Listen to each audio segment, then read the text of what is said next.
From the moment my mother gave birth to me, everyone knew I was going to be different.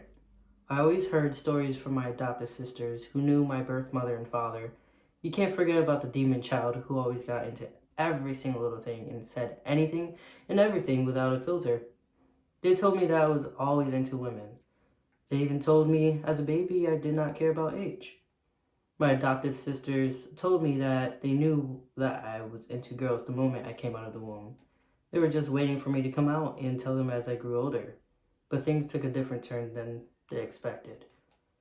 At a young age, I always knew something was wrong.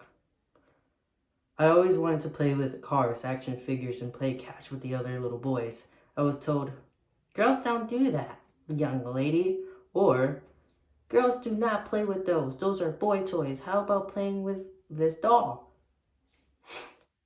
I never understood why I was not allowed to do any boy activities. Internally, I always thought I was one of them. I was athletic as them, a smidge taller than them, flat-chested like them. The only difference between us was clothing. Instead of blue shirts, I had to wear white shirts. Instead of khaki pants, I had to wear either blue dresses, blue pants, or blue skirts. And of course, I always was forced to wear skirts. Luckily, the skirts did not have shorts attached to it, so I got very creative and made them into shorts in the corner of the art classroom with a pair of scissors and some staples. And by some staples, I mean a whole cart of staples. Getting older started to get harder. I did not know about this puberty thing everyone kept talking about. I did not know what my puberty package came with. I didn't even know when the package was arriving. And of course, that package was delivered the summer after 7th grade. I started to wonder why my chest was growing. It was like two unwanted boulders or tumors that absolutely needed to get shipped back to where it came from. I certainly did not order those nor the P word. I was so embarrassed about the P word. No one really gave me the P word talk. I thought I was dying or something, so I never told my mom about it until it got worse. Who knew I was going to get a period party? I will never forget it. More family showed up for that party than my birthday party. It was like Satan set me up or something. I was now a young lady. Yuck. I was considered as one of the guys in middle school. I did not want to go into 8th grade looking like a young lady with 2 new tumors along with menses that would make me different from the guys. I did not want them to look at me as if I was one of the girls who had cooties. Surprisingly, they did not look at me as one of the other girls. In fact, they didn't even care. High school was where I found my differences. I never felt like a girl or neither felt like a boy. I always wanted to be a boy.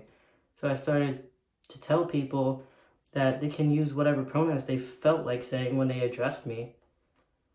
Then I started to get uncomfortable with my name and people calling me a she. It made me let a rattlesnake lick me uncomfortable.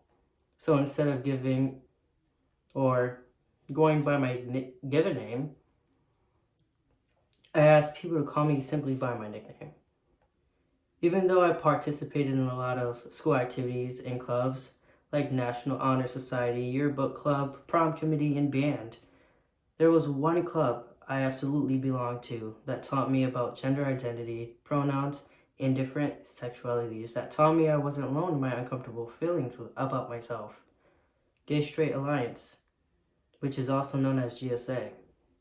All I knew was the LGB and LGBTQIA, and there are more. Trust me, I was surprised.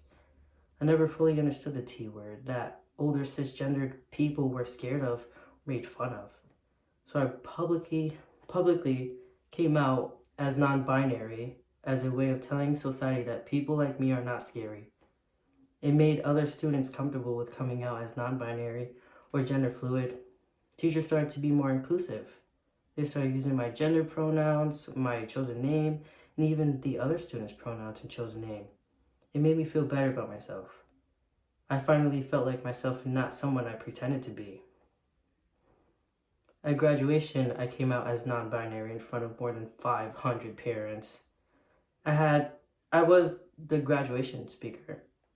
Someone recorded it and published it on YouTube, and from there, I was invited to give a speech in front of more than 4,000 adults, which happened to be a fraction of the Connecticut School Board.